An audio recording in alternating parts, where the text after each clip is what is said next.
तो मुझे जितना पार्टी ने सिखाया, समझाया और साधारण परिवार के लोगों की लड़ाई लड़ने के लिए हमेशा प्रेरित किया, तो ये मुझे लगा कि मैं अपनी इन साथियों की मजबूती से लड़ाई लड़ूं। टिकट डिस्ट्रीब्यूशन में कितना किसका शेयर है, ये मैं बहुत ज़्यादा यहाँ लंबी चर्चा नहीं करना चाहता।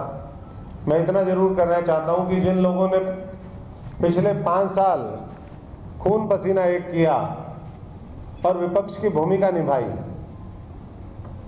उनकी पूरी तरीके से अनदेखी टिकट डिस्ट्रीब्यूशन में हुई। नेतृत्व बार बार चाहता रहा, लेकिन कुछ लोगों के वेस्टेड इंटरेस्ट है, वो नए लोगों को आगे लाना ही नहीं चाहते हैं, उनको नई लीडरशिप बर्दाश्त ही नहीं है।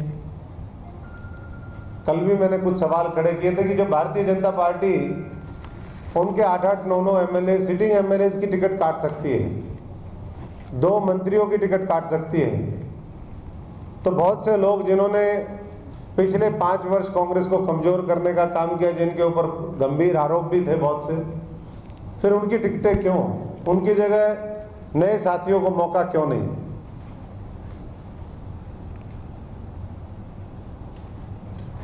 ये बातें कल हमने की और हमें ये विश्वास था अंत तक भी कि जब तक चुनाव की लिस्ट नहीं हो जाती, हो सकता है हमारे साथियों को, जो संघर्षशील साथी हैं, मैं नहीं कहता कि हमने जितनी लिस्ट दी वो सारे साथी 100% जीत करके आते,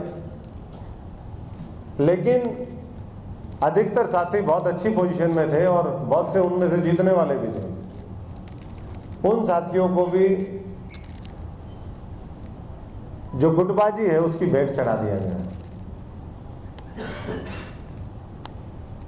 और ये मैं इसलिए कह रहा हूं कि 5 साल हरियाणा कांग्रेस एक अपने आप में उदाहरण है कि जहां इतना सब कुछ नॉन कॉपरेशन मूवमेंट मेरे खिलाफ चलाया हो, उसके बावजूद भी हमने पिछले लोकसभा के मुकाबले 6% वोट बढ़ाया, पिछले विधानसभा के मुकाबले 8.5% बढ़ाया। और अपने आप में एक केस स्टडी है आपके लिए भी और पूरे देश के लिए भी कि जहां पर ब्लॉक प्रेसिडेंट ना बनाने दिए हों लोगों ने, डिस्ट्रिक्ट प्रेसिडेंट ना बनाने दिए हों, एआईसीसी और पीसीसी के मेंबर ना हो, उसके बावजूद भी हम 6 और 8% वोट बढ़ा लें। और फिर भी लोग ये कहें कि ये नेतृत्व जो है हमें मंजूर नहीं है, ये नेतृत्व कमजोर है। हमारी शुभकामनाएं उनको, लेकिन साथियों की सबकी जो पीड़ा है, हमने क्राइटेरिया कुछ इसमें कहा था कि कुछ क्राइटेरिया होना चाहिए, उन क्राइटेरिया की पूरी धज्जी उड़ाई गई, कोई क्राइटेरिया किसी तरीके से फॉलो नहीं हुआ। जो कई बार चुने हुए हारे हुए, माफी चाहूंगा मैं, कई बार हारे हुए लोग, उनको फिर मौका दिया गया।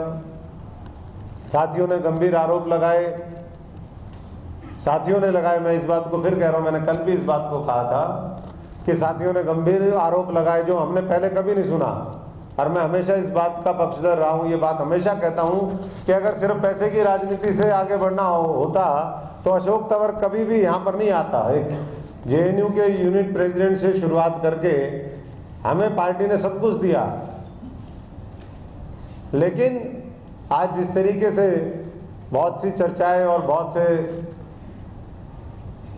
वीडियो वायरल हुए, कहीं कुछ और चर्चाएं हो रही हैं, बहुत से लोगों ने आकर के बताया है, तो इससे कहीं ना कहीं कांग्रेस के सच्चे समर्पित जो सिपाही हैं, कार्यकर्ता हैं, जो लीडर्स हैं विधानसभा स्तर के, जो अपने आप को आगे बढ़ते हुए देखना चाहते हैं, उनके सपनों के ऊपर कहीं ना कहीं पानी फेरने का काम हुआ है।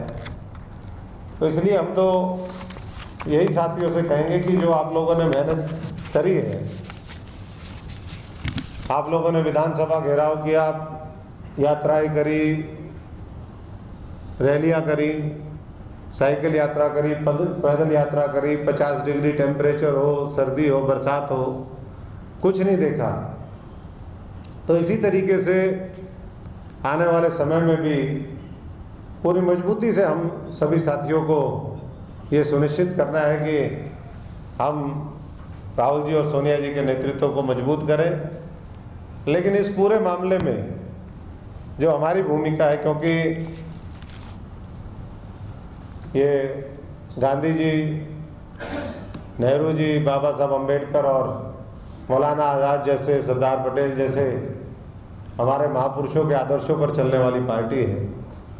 इसलिए जहां अन्याय है, अत्याचार है, वहां मैं समझता हूं कि हमें आवाज उठाने की जरूरत है। और ये हमने हमारे पुरखों से सीखा है।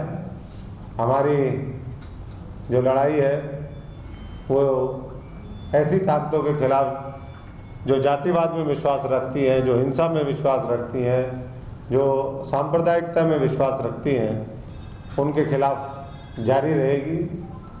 और एक साधारण कार्यकर्ता की तरह अशोक तंवर काम करता रहेगा। बाकी ये जो साथी हैं, इन्होंने अपने अपने विचार रखे हैं। आगे और ये लोग विचार विमर्श करना चाहते हैं, क्योंकि ये भी कल का ताज़ा मामला है। लेकिन जितनी भी और दूसरी कमेटीज में जहाँ भी जिम्मेदारी मुझे दी गई है, मैंने माननीय कांग्रेस अध्यक्षा को ये चिट्ठी लिखी है, जिसकी कॉपी भी आप सबको हम दे देंगे।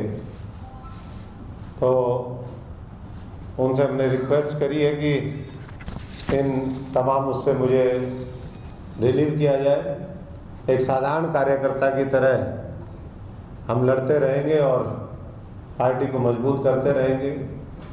जो लोग कहते हैं कि हमारी लीडरशिप मजबूत है और हम बहुत कुछ करके दिखाएंगे, तो मैं समझता हूं कि उनके वो जो सोच है, उनका जो संकल्प है, वो पूरा हो, इसकी हमारी शुभकामनाएं हैं। मैं जितने भी हमारे प्रेस के साथी आए, उनका एक बार फिर बहुत बहुत स्वागत करता हूं, सबका धन्यवाद करता हूं। और अभी आगे